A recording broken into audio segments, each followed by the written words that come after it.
say the word resilient, and that's a really interesting subject as well for me, resilience, because of course I had a student come up to me once that had gone to a difficult job, and then they were told by somebody that, oh, well, you just need to build more resilience.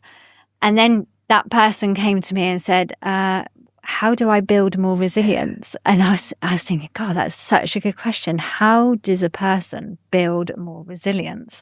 And you're probably a good person to ask this, because of course, and then I kind of thought of it as, because I thought of it as the old fashioned way of like, well, you just get on with it, don't you?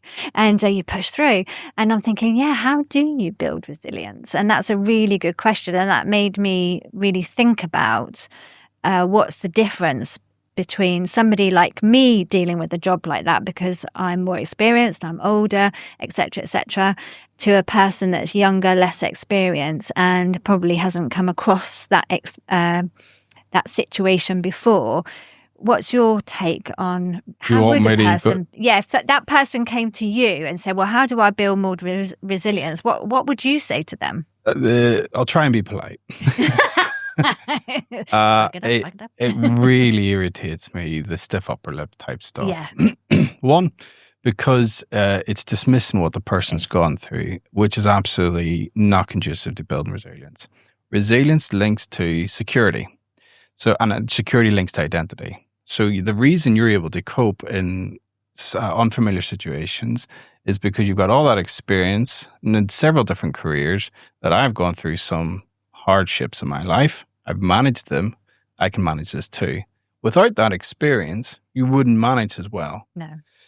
When you're younger, your security comes from, actually, it's not just when you're younger, it's throughout life, but particularly when you're younger, your security comes from your relationships. That feeling of being accepted by those not only closest to you, but that wider circle too. And the immediate wider circle tends to be school. And by school, we mean teachers. When you feel accepted by your teachers, your resilience is likely to be better. Without getting into the details, that's often why those in private education seem more confident, because one, smaller class sizes, but also they put a lot of emphasis on relationships within those communities. Now, some of them are not good places to be. We won't get into that just now. Going back to your story around that young person who just needs to be more resilient, one, the manager should have been able to sit there and contain that person about what the hardships of that situation, the acceptance of what that young person was feeling. And by showing them acceptance, it's like, we're not abandoning you. By not abandoning you, you feel accepted. Mm-hmm. When you feel accepted, you feel confident to go back into that situation and try again. And then the resilience comes. I've actually got into spats with people online. I tend not to get into spats with people online, but one person really got under my skin. Well, I was on an episode I did on my podcast, Between Two Psychs, for those. I gotta get my plug in. Yeah, that's right. You get in there. Between Two Psychs, was it? Yeah. Okay. PSYCH. I'll put it in the caption. Thank you. You'll be tagged to everything, don't you? You're going to be so fed up with me. That's another thing the captions gets wrong. It always says SYKES. I was like, back to my accent. So this person said that teenagers just need to be more resilient in secondary school and meet the academic demands of the system. And that got under my skin. One, this particular person worked in a very affluent private school. And I was like, well, you can't apply that across the board when you're getting 16 grand per child per term and the comprehensive system's getting maybe 6, 7, 8, depending which part of the country you're in. And that idea of you just need to get on with it, that particular person was just dismissing the protective factors in that child's life. And when we think about resilience, it's much easier to think about what protective factors exist already, rather than what's internal to that child or that young person. If they've got a lot of protective factors, it's relatively safe to assume they're going to have some level of resilience. They might feel nervous, they might feel a bit jittery, but if they've got those protective factors, they're probably going to get through it. Mm. Now, flip that onto someone who's experienced neglect, someone who maybe has been sexually assaulted, someone who's been physically assaulted, someone who's got a learning difficulty. Their resilience is most likely to be less than someone who's not either not experienced those adverse effects or doesn't have a difficulty. And the way to get around that is to get around them, so to speak. Show them acceptance, show them it's okay to struggle, and ultimately be there for them. Talk them through the hard times. Show them that it's okay to go through this. It's okay to fail an exam. And that it's normal, and like that is a normal feeling as well, because of course it's there. With this person and with people around me, they like that reassurance that, oh, it's okay, they feel like that as well, or they've experienced that, and it's okay, that's kind of normal. And that helps them step into that situation again, because it could stop that person from wanting to step into that situation again, because they've been put off, because they think, well, I couldn't deal with it then, so that's it, I'm not going to do it again. And they don't step into that situation again and experience, and then try and build up their kind of, and it's also not only building up their inner resilience of like dealing with that situation, but okay, next time when this happens, I will do this, this, and this. And it kind of then helps them work out what they're going to do next, because it will happen again. Yeah. And even if you want to get down to the numbers of it, like for those who work in business, the economic output of supporting that person is going to be much better in your favor if you stick with them. One, you don't have to re-advertise for the job if they leave. 30,000. They say 30,000 it will cost to replace someone. In most jobs, or? Well, when we look at statistics for women, on average, you mean? Yeah, on average. Oh, wow. You're talking about when you're looking at, like you were saying, replacement, interviewing, and then the cost of it all, blah, blah, blah, blah, blah. Yeah, so 30,000, that's a great number to work with. You don't have to re-interview. You don't have to re-advertise. Longevity, output. Then by keeping them around longer, they then become a net contributor to I'm assuming they work as part of a team. Once they become ingrained in the team and start contributing new knowledge, that leads to new products, new services leads to new opportunities for profit. All these sort of jargon words that we love to associate with business actually comes down to relationships. Yeah. Your business management course is actually a relationship course. Whether people want to admit that or not, it bloody well is. Yeah. I'm trying not to curse. That's right, you're allowed. That's fine. You do what you like. I forgot my other point. So you were talking about going back to that point, because there's a lot of people, you're saying about 30,000 to replace. And in the education, I know for a fact, and also in my job, so they're newly qualified teachers and they're newly qualified paramedics. They've gone through all that university and all that training, and then they last about 3 years to 4 years, maybe 5 years. Because they're not being supported. Because they're not being supported and they're not being heard. They're not being, like you say, their struggles recognised and nurtured and looked after. So they're just leaving and they're moving on because they don't feel valued in that thing. And I know for a fact in education that is a thing. Oh, yeah. For sure. I think things are changing because I think now, more and more people are actually, when they're looking for employment, they're going, right, I want to make sure that my well-being will be protected and that I will get support. And this generation coming through does see it differently to previous generations. The generation before me was very much around, longevity with one company or one employer. And it was expected that you contribute more than you would receive. And then we had the dot-com boom. And things started to shift a bit. And now we've had the social media boom, but also we've had several recessions. So the prosperity that came with it, like house ownership and things, are no longer taken for granted. So what do you have to balance that out? I might have a good lifestyle. I may not own everything I have, but I'm not overwhelmed by work. So the generation coming through prioritize that, and that's okay. It's okay for them to prioritize that, but we have to meet them where they're at. Because that idea of, well, this is how I did in my day. Well, they also grew up in an environment that was very different. So, for example, I grew up in the 90s, which was very much economic prosperity. Grew up, went to secondary school under Tony Blair, whereby education was just, not flooded, but much better than it is now in terms of funding. Then we had the recession, So then we had austerity, then we had Brexit, then we had COVID, and then we had the recession after COVID. Yeah. Why would someone who's gone through the last 18 years compared to what I went through have the same outlook in life? I had prosperity. They've had recession after recession after recession. Yeah. I don't expect them to. So what can we do about it? Meet them where they're at. Meet them where they're at emotionally, relationally, economically. All these things matter. And each generation, it will look slightly different. So the generation after them, it might be more prosperous. It might be less prosperous. But we will meet how the economy looks affects general outlook on life, general ways in which we establish relationships. We've seen it through the Me Too movement and now the manosphere. These things don't just pop out of nowhere. They're usually linked to how prosperous a country, or globally at this point, feel. Yeah. And I suppose you're saying you brought up in the 90s, we were brought up in the 70s. And that was a different generation in itself, wasn't it? Because that's a different, that's a whole new subject. Well, you had the stagnation stuff then. Stagnation stuff. Yeah, well. Explain that. Well, stagnation, it was after the economic boom of the Second World War. Yeah. So Keynesian type welfare state was really good.